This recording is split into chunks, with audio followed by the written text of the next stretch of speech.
जिनके कहने पे चली थी आजादी की आंधी, फिर क्यों कहते हैं मजबूरी का नाम महात्मा गांधी। ना इस पार की ना उस पार की, आज बात करेंगे गांधी के विचार की। ना लेफ्ट विंग की, ना राइट विंग की, और ना ही सेंटर के विंग की। आज तो बात करेंगे आजादी के उस मेंटर के विंग की। नमस्कार, मैं Vivek Bindra, founder and CEO बड़ा बिजनेस.com। वापस आ चुका हूं, फॉर्म में चल रहा हूं। Vajpayee, Sardar Patel, Ratan Tata, Marwari, Abdul Kalam, Subhash Chandra Bose, Radha Krishna Damani, Steve Jobs, Mary Kom, McDonald, एक के बाद एक केस स्टडी दे रहा हूं। और वैसे भी आपने अगर इस चैनल का एक भी वीडियो देखे बगैर छोड़ दिया, समझ लेना अपने बौद्धिक विकास से नाता तोड़ दिया। पहले साउथ अफ्रीका की कहानी से शुरू करते हैं। मैं 10 कहानियां बताऊंगा। मजबूरी का नाम महात्मा गांधी क्यों कहते हैं, किसी को नहीं पता ये बात। बहुत कम लोग जानते हैं मजबूरी का नाम महात्मा गांधी, लेकिन सब बोलते हैं मजबूरी का नाम महात्मा गांधी। मजबूरी क्यों है ये, मैं 10 कारण बताता हूं आपको एक एक चल के। वैसे तो मैं 100 बता सकता हूं, लेकिन थोड़ा वीडियो बहुत लंबा हो जाता है। एक गुजराती बिजनेसमैन हुआ करते थे, उनका नाम था दादा अब्दुल्ला। बात थी लगभग 1905-1906 की, और वो बहुत परेशान थे साउथ अफ्रीका में। इंडिया में गांधी को बिजनेस नहीं मिल रहा था, गांधी की हालत इंडिया में बहुत खराब थी। तो उन्होंने कहा कि आप साउथ अफ्रीका आ जाओ, मेरा केस लड़ो यहां पे, मुझे बिजनेस का लॉस हो गया है। और इनकी उन्होंने वहां टिकट करा दी। फर्स्ट क्लास में जब गांधी वहां ट्रैवल कर रहे थे, तो साउथ अफ्रीकन अंग्रेजों को वहां पे बड़ा बुरा लगा। गांधी कैसे काला आदमी पहले फर्स्ट क्लास में बैठेगा, बाहर निकल यहां से। तो गांधी को जब डिपार्टमेंट वहां से कंपार्टमेंट से बाहर फेंका गया, गांधी को बुरा लगा, लेकिन वो कुछ बोले नहीं। गांधी को मारा पीटा भी गया वहां पे। जब कोर्ट में जज ने उनको बोला भाई अपनी टर्बन गुजराती पगड़ी उतार नीचे रख, तो गांधी ने वहां से पगड़ी भी उतार दी। गांधी वहीं रहे क्योंकि उनका 1 साल का कॉन्ट्रैक्ट था, और सहते रहे वहां पे। उनकी कई बार बेइज्जती हुई, सहते रहे। 2 कारण, एक पैसे की कमी थी, दूसरा 1 साल का वचन देकर के आए थे दादा अब्दुल्ला को कि ठीक है तुम्हारे लिए 1 साल तक केस लड़ूंगा। गांधी बाद में हीरो की तरह निकल करके आए। उन्होंने बाद में 1 साल कॉन्ट्रैक्ट पूरा होने के बाद सिविल डिसोबीडियंस मूवमेंट पहली बार साउथ अफ्रीका में चालू किया। पूरा दुनिया बाद में गांधी की बहुत तारीफ करी, और वैसे गोपाल कृष्ण गोखले ने तो उनको वापस बुलाया कि आप इंडिया में आओ, इंडिया में मूवमेंट लीड करो। 1915 में गांधी वापस लौटे, तो उस दिन को प्रवासी दिवस के रूप में मनाया जाता है। देखो, दिए हुए वचन को पूरा करने के लिए वहां पे अपनी पगड़ी भी नीचे गिराई, ट्रेन से भी निकाले गए, खूब बेइज्जती भी हुई, सब कुछ हुआ। वो सहते रहे। लोग कहते थे मजबूर थे। अब वो मजबूर थे कि मजबूत थे? उन्होंने इस अन्याय को सहा। आर्थिक तंगी थी उनके पास, उनकी नौकरी चली जाती, वहां से काम खत्म हो जाता, और 1 साल का दिया हुआ वचन जो था वो भी टूट जाता। कमेंट बॉक्स में मुझे बताओ कि गांधी मजबूर थे या मजबूत थे। दूसरी कहानी लेते हैं खिलाफत मूवमेंट की।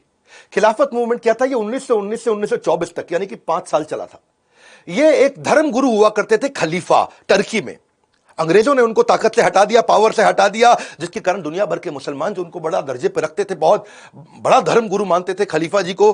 तो फिर उन्होंने कहा भैया ये तो हमारे को तो सारे मुसलमान एक हो गए देश में। खलीफा मूवमेंट चालू हुआ, क्षमा चाहता हूं, खिलाफत मूवमेंट चालू हुआ। गांधी जी ने सोचा मैं वैसे तो कम्युनल नहीं हूं, लेकिन देश के मुसलमानों को अगर देश के लिए मुझे एक साथ लेना है तो उनका दिल जीतना पड़ेगा।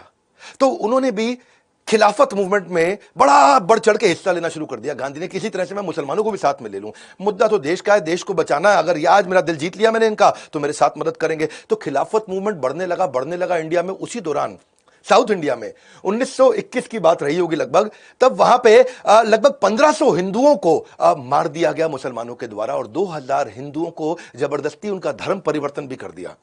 जबरदस्ती जब उनका धर्म परिवर्तन किया गया, गांधी चुप रहे, क्योंकि गांधी उस समय मुसलमानों का दिल जीतना चाहते थे। और सारे हिंदू भी परेशान हो रहे थे कि गांधी क्यों नहीं बोल रहे हैं। जबरदस्ती हिंदुओं का धर्म परिवर्तन तो गलत है ना भाई, हिंदुओं का धर्म पर हिंदू अपने हिसाब से जीवन जीने दो उनको। लेकिन गांधी जी ने एक पर्पस पकड़ रखा था कि मुझे मुसलमानों को अपने साथ लेना है, कि वो देश में मेरी मदद करेंगे। मैं पूरा देश इंपॉर्टेंट है या ये 1500-2000 हिंदू इंपॉर्टेंट है? तो गांधी ने देश को आगे रखा। 1500-2000 हिंदू मारे गए या उनका जबरदस्ती धर्म परिवर्तन हुआ। गांधी क्या कहते हैं, मेरे को पॉलिटिकल एडवांटेज तो चाहिए नहीं। ऐसा तो है नहीं कि मुसलमान मुझको वोट दे देंगे मैं प्रधानमंत्री बन जाऊंगा। मेरे को कोई पॉलिटिक्स में तो जाना नहीं है, मुझे तो देश को बचाना है। जाने दो 2000-1500 हिंदुओं को। गांधी ने उनको इग्नोर किया। तो धर्म के आधार पर हत्याएं हुई। धर्म परिवर्तन के खिलाफ गांधी का न बोलना, यह गांधी के लिए जरूरी था या मजबूरी था? वो आप कमेंट बॉक्स में बताइए। गांधी ने सही किया या गलत किया, वो आप कमेंट बॉक्स में बताइए। क्योंकि मैं ना बात करूंगा लेफ्ट विंग की, ना राइट विंग की, ना सेंटर के विंग की। मैं बात करूंगा देश के मेंटर के विंग की, जिसने आजादी पे काम किया। अब सही है गलत है, वो मजबूर थे या मजबूत थे, ये आपकी और मेरे बीच की बात नहीं है, ये कमेंट बॉक्स की बात है। मैं आऊंगा और आपके विचार देखूंगा। तीसरी कहानी नॉन कोऑपरेशन मूवमेंट की। ये बड़ा मूवमेंट था।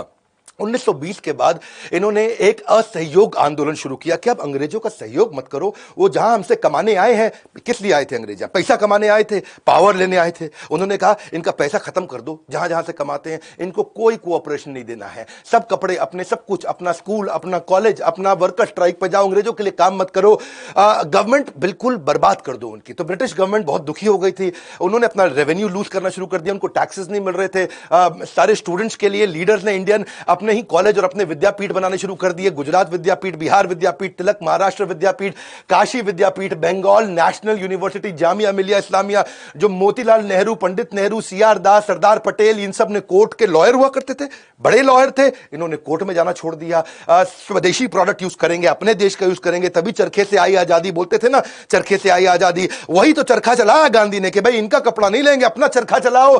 गवर्नमेंट के इनकम एक्सपेंडिचर खराब हो गए, पूरे गवर्नमेंट की इनकम कम हो गई, एक्सपेंडिचर बढ़ गए अंग्रेजों के। तो ब्रिटिशर बहुत डिस्टर्ब हो गए थे। फरवरी 1922 की बात थी, उस समय लोग बहुत डिस्टर्ब हो गए थे वहां पे। और चौरी चौरा में बाद में पुलिस वाले जो बहुत तंग कर रहे थे, थाने को आग लगा दी और उसमें 22 बेचारे पुलिस वाले मारे गए।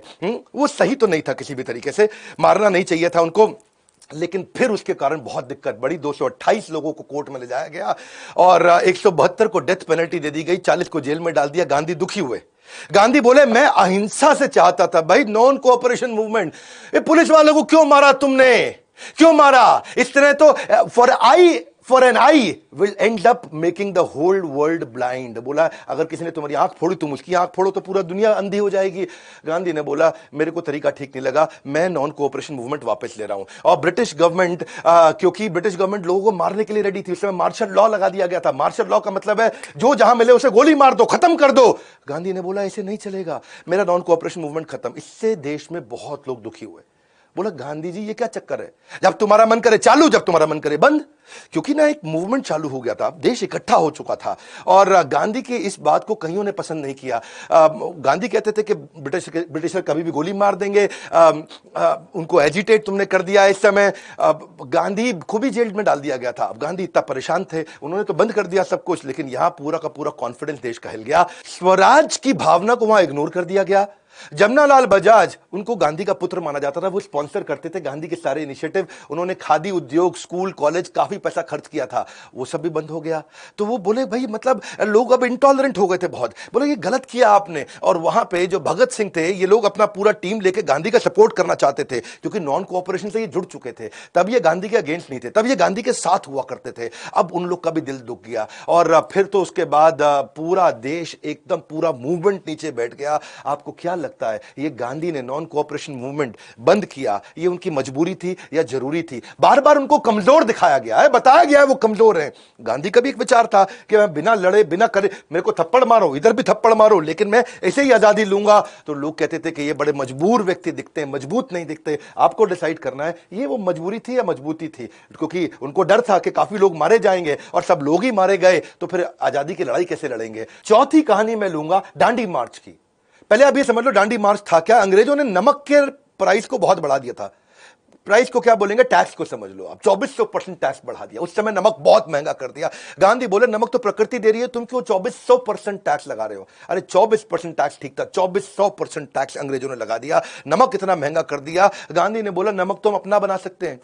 दांडी मार्च गांधी ने डिसाइड किया, लेकिन चौरी चौरा से सीख के उठे तो 79 वॉलंटियर उन्होंने बोला मेरे साथ चलेंगे, केवल 79। ये जो 79 थे सिलेक्ट किए थे उन्होंने, इंटरव्यू लिया था कि तुम मार खाने को तैयार हो? अंग्रेज मारेंगे रास्ते में, बहुत दर्द होगा तुम्हें, बहुत पिटोगे, पक्का नहीं है वापस जिंदा आएंगे कि नहीं आएंगे, मार डालेंगे हमें रास्ते में। तो 79 लोगों ने मान लिया कि हम मरने को भी तैयार है, और वो गांधी के साथ पिटने के लिए चले उस दांडी मार्च में। 12 मार्च 1930 को चालू हुई थी ये, और कई दिन तक चली, ये 5 अप्रैल तक चली थी, क्योंकि उनको वो टैक्स हटाना था।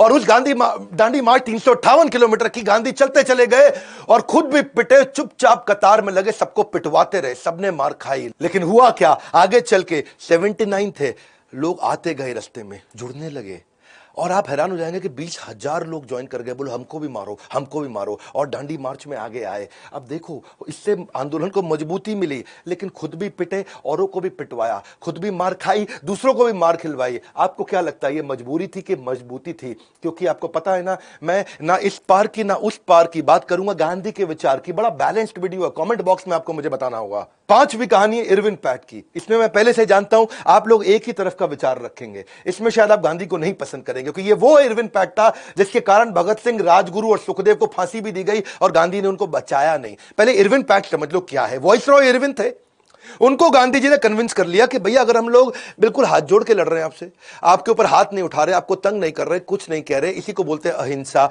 तो जो बेचारा अहिंसा किससे आंदोलन में है उसको तो जेल में मत डालो। वॉइसरॉय इरविन मान गए इस बात को, बोले ठीक है, अहिंसा वालों को नहीं डालूंगा। इनका क्या करूं, भगत सिंह, राजगुरु और सुखदेव का? हाँ, इन्होंने, ये तो सॉन्डर्स की हत्या कर चुके हैं। गांधी ने बोला जैसे आपको ठीक लगता है आप कर लो। गांधी ने उनको बचाया नहीं, उनको फांसी की सजा सुना दी गई और गांधी ने कोई इनिशिएटिव नहीं लिया उनको बचाने के लिए, क्योंकि गांधी ने कहा कि जब मेरी वॉइसरॉय से बात हो गई भैया कि जो बिना लड़े करेगा उसी को बचाएंगे। इस चक्कर में सुभाष चंद्र बोस वगैरह भी बहुत नाराज हुए, कई लोग नाराज हुए गांधी से, क्योंकि वो चाहते थे कि इन्होंने बहुत बड़ी शहादत दे रहे हैं, बचाओ इनको। पर गांधी ने कहा नहीं भाई, मेरे अग्रीमेंट में, टर्म्स में नहीं आता है, मैं केवल उन्हीं को बचाऊंगा जो नॉन वायलेंट यानी मेरे तरीके से चलेंगे। तो बेसिकली गांधी का तरीका क्या था, आइदर माय वे और हाईवे, या तू मेरे साथ चल या तू, बस समझ लो बात को। तो ये बात से काफी लोग नाराज भी हुए गांधी से, और यहां तक कि एक बात तो ये भी हिस्टोरियंस में से कुछ इतिहासकार बताते हैं कि गांधी को इरविन ने यह भी कह दिया था कि तुम अगर भगत सिंह की कमिटमेंट लेके मेरे को दे दो कि दोबारा हरकत नहीं करेंगे तो मैं इनको भी छोड़ दूंगा। गांधी ने बोला नहीं भैया, मैं रिस्पेक्ट करता हूं उनकी ब्रेवरी की, मैं रिस्पेक्ट करता हूं, मैं तो दूसरों को भी मना करूंगा, बिल्कुल इस तरह से कोई हरकत ना करें। और आगे चल के पता नहीं वो बदले ना बदले, अब क्योंकि वो उसकी आदत बन चुकी है। नॉन वायलेंस मेरा बिल्कुल क्लियर है, मैं इनका साथ नहीं दूंगा इस समय, क्योंकि मेरा मानना है कि हाथ जोड़ करके लड़ाई लड़ेंगे हम लोग। और वैसे फिर उसके बाद कई इतिहासकार ये भी मानते थे कि गांधी कहते कि चलो छोड़ो मत, लेकिन फांसी माफ करा दो, 20 साल की सजा दे दो, चलो ऐसा करो भगत सिंह को 10 साल की सजा दे दो, 5 साल की सजा दे दो, उस पर नेगोशिएट कर लेते। लेकिन गांधी अश्योरेंस लेटर नहीं दिया लिख करके, ब्रिटेन चले गए पीछे से। अब आप बताइए कि गांधी के लिए यह मजबूरी था कि जरूरी था? यह मजबूरी का नाम महात्मा गांधी, इसमें कहना ठीक है या गलत है? क्योंकि उन्होंने भगत सिंह को बचाया नहीं बिल्कुल भी। भगत सिंह चले गए, हमारे देश से इतना वीर सिपाही, आप डिसाइड आपको करना है, कमेंट बॉक्स में आप बताएंगे। छठा था कि कांग्रेस में, अब कांग्रेस बिल्ड हो गई थी, कांग्रेस बड़ी हो रही थी, ये छठी कहानी समझो। काफी सारे इनके जो हमारे प्रोविंसेस हुआ करते थे, प्रोविंशियल इलेक्शन हुए, बिहार, उड़ीसा, बंगाल, बॉम्बे, महाराष्ट्र, सेंट्रल प्रोविंस, आसाम, तो इसमें कांग्रेस जीतती चली गई और जो मुस्लिम लीग थी वो बेचारी हारती चली गई। कांग्रेस बहुत मजबूत हो गई, लेकिन कांग्रेस में आ गया करप्शन, और करप्शन जब बढ़ने लगा और सब लोगों ने बोला कि आपकी कांग्रेस में करप्शन, आपकी कांग्रेस में करप्शन, गांधी ने क्या बोला, बड़ी विनम्रता के साथ इस कांग्रेस को जमीन के अंदर गाड़ दूंगा, खत्म कर दूंगा। और दोनों को समझाया, पटेल, नेहरू, सबको समझाया कांग्रेस को बंद कर दो क्योंकि इसमें करप्शन आ गया है। पटेल, नेहरू बोले नहीं गांधी जी, अगर इस समय हमने ऐसा किया और करप्शन के चक्कर में इसको बंद किया तो मुस्लिम लीग फिर आगे निकल जाएगी, बहुत समस्या हो जाएगी। पंडित नेहरू ने अपोज किया, पंडित नेहरू ने बोला कांग्रेस तो मैं बिल्कुल नहीं हिलने दूंगा, ऐसी चलेगी। गांधी ने बोला लेकिन करप्शन बहुत है, फिर क्या किया जाए? उन्होंने कहा इस समय अगर हमने कांग्रेस तोड़ दिया तो पूरा देश टूट जाएगा, मुस्लिम लीग आगे आ जाएगी, हमें परेशानी होगी, अभी हम अच्छे से चला रहे हैं, हमको चलाने दो, कितना मर्जी करप्शन हो रहा हो गांधी जी अभी नहीं छोड़ेंगे, हम कांग्रेस मैं लीड कर रहा हूं, मैं लीड करूंगा। नेहरू उस समय अड़ गए बिल्कुल।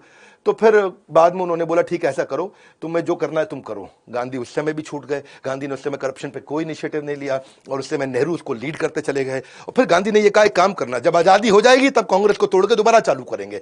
नेहरू ने कहा ठीक, बात ठीक लग रही है मुझे, बाद में देखेंगे हम लोग। तो कांग्रेस में फैल रहे भ्रष्टाचार के बावजूद कांग्रेस को खत्म ना करना या कोई बड़ा मजबूत इनिशिएटिव ना ले पाना, इसमें भी कारण था। यहां पे वो कहते हैं भाई कांग्रेस टूट गई तो देश टूट जाएगा। ये मजबूरी थी या जरूरी थी? क्यों कहते हैं मजबूरी का नाम महात्मा गांधी? ऐसे इंसान जिसने चलाई थी आजादी की आंधी। 7वीं कहानी, जाने अनजाने में ब्रिटिशर्स का वर्ल्ड वॉर 2 में भी सपोर्ट कर दिया गांधी जी ने। हाँ, वर्ल्ड वॉर 1 में तो किया ही था, खिलाफ थे नेताजी सुभाष चंद्र बोस और बहुत से लोग, और सरदार पटेल भी नहीं चाहते थे कि हम ब्रिटिशर्स का साथ दें। वर्ल्ड वॉर 2 तुम्हारी लड़ाई है दुनिया से, अबे तुम हमको यहां मार रहे हो, पेल रहे हो, सूत रहे हो, और फिर भी हम तुम्हारा साथ दें। गांधी वैसे शुरू में तो मना कर रहे थे, लेकिन गांधी अपने मूवमेंट में लोगों को अट्रैक्ट नहीं कर पाए, तनख्वाह दे नहीं पा रहे थे, पैसे थे नहीं। वहां 25 लाख लोग भारत के अंग्रेजों ने अपने साथ जोड़ लिए। उन्होंने कहा भाई तुम हमारे, हम तुमको तनख्वाह दे देंगे, हमारे साथ आ जाओ। ये लोग उनके साथ जाने लगे। गांधी का मूवमेंट इतना कमजोर था, यहां भी मारो, यहां भी मारो, यहां भी मारो, यहां भी मारो, और इस चक्कर में यूथ उनके तरह अट्रैक्ट हुए नहीं। हालांकि गांधी ने बाद में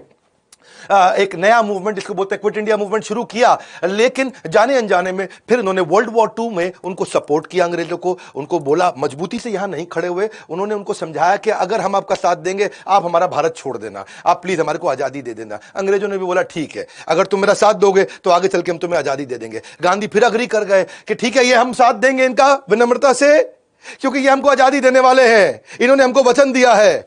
अब गांधी प्रेम से चलते थे, गांधी मार पिटाई में बिलीव नहीं करते थे, अपने शत्रु का भी साथ देने में बिलीव करते थे। शूद्रम हृदय दौर्बल्यम त्यक्त्वा उत्तिष्ठ परंतपा, ऐसा अर्जुन को कृष्ण ने बोला था। हृदय दौर्बल्यम, दुर्बल हृदय मत बनाओ अर्जुन, त्यक्त्वा उत्तिष्ठ परंतपा, उत्तिष्ठ मतलब खड़े हो जाओ, त्यक्त्वा मतलब त्याग के हृदय की दुर्बलता को। लेकिन साथ में फिर कृष्ण ने यह भी कहा कि तुम्हारा हृदय कोमल है। गांधी भी कुछ ऐसे ही थे अर्जुन की तरह, उनका हृदय बहुत कोमल था और कोमल हृदय के चक्कर में शत्रु का भी साथ देने को तैयार हो जाते थे। सेकेंड वर्ल्ड वॉर में अंग्रेजों की मदद करना यह गांधी जी की मजबूरी थी या उनके लिए जरूरी था? यह मजबूरी या जरूरी, यह निर्णय आप लेंगे। लेकिन आठवीं कहानी ये मैंने पीछे एक बार बताई थी, उन्होंने पंडित नेहरू को प्रधानमंत्री बनाने के लिए चुना, जबकि सबने वोट सरदार पटेल को दिया। सबको पता है, सारे इतिहासकार जानते हैं, यह बात कई बार की जा चुकी है। सेकेंड वर्ल्ड वॉर के बाद ब्रिटिश सरकार कमजोर हो चुकी थी, बहुत कमजोर हो चुकी थी। उन्होंने बोला ठीक है, अब इतना कमजोर हो गए, हम छोड़ के जा रहे हैं। उधर सुभाष चंद्र बोस काफी अटैक करा चुके थे इंडिया में, तो जब ब्रिटिश सरकार ने कहा ठीक है हम जाते हैं छोड़ करके, एक अंतरिम सरकार बना लो। अंतरिम सरकार में सबने वोट दे दिया, किसको? वहां से पंडित नेहरू भी थे, पटेल भी थे, आचार्य कृपलानी, राजेंद्र प्रसाद खान, अब्दुल गफार खान, सब थे। लेकिन वोट किसके फेवर में गया? वोट गया सरदार पटेल के फेवर में। प्रांतीय 15 प्रांतीय कमेटी थी, सबने मिलकर के वोट दिया, फिर भी मना कर दिया गांधी ने सरदार पटेल को, तुम पीछे हो जाओ, नेहरू को प्रधानमंत्री बना देते हैं आगे चल के, क्योंकि प्रधानमंत्री वही बनता है जो कांग्रेस का अध्यक्ष बनना था, उसी ने प्रधानमंत्री बनना था, ये तय हो चुका था। उन्होंने नेहरू को बना दिया। लोगों ने पूछा गांधी आपने नेहरू को क्यों बनाया? बोले नेहरू नाराज ना हो जाए, अगर नेहरू नाराज होगा तो कांग्रेस तोड़ देगा, कांग्रेस टूट गई तो अंग्रेज फिर से हमें कंट्रोल ना कर ले, कोई दिक्कत ना आ जाए। और नेहरू वैसे भी नंबर 1 की पोजीशन पे रहना चाहता है, नेहरू अंग्रेजी जानता है, नेहरू विदेश में बात कर सकता है, नेहरू ये नेहरू वो नेहरू ये।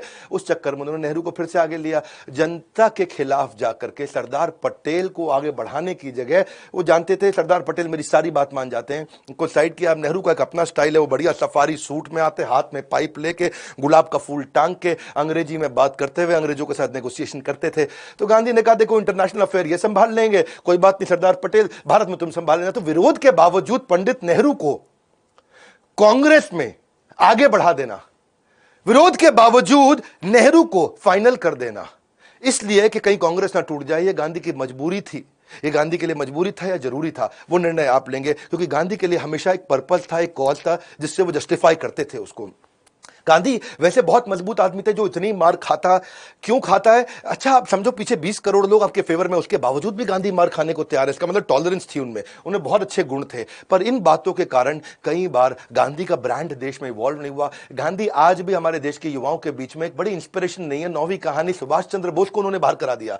सुभाष चंद्र बोस जीत चुके थे, सुभाष चंद्र बोस इलेक्शन लड़े कांग्रेस में सीतारमैया के अगेंस्ट। सीतारमैया, गांधी बोले मेरा कैंडिडेट है। सुभाष चंद्र बोस उनके कैंडिडेट को कैसे हराए? 1375 वोट सीतारमैया को मिले और 1580 वोट सुभाष चंद्र बोस को मिले। तो जब इतने वोट मिले, सुभाष चंद्र बोस जीत गए। गांधी बोले ये तो मेरी हार है, सीतारमैया की हार मेरी हार है, क्योंकि मैं सीतारमैया के फेवर में हूं। सुभाष चंद्र बोस को गांधी पसंद नहीं करते थे। सुभाष चंद्र बोस का क्या, वो बड़े फेवरेट हो चुके थे और वो थोड़ा तुम मुझे खून दो मैं तुम्हें आजादी दूंगा टाइप्स थे।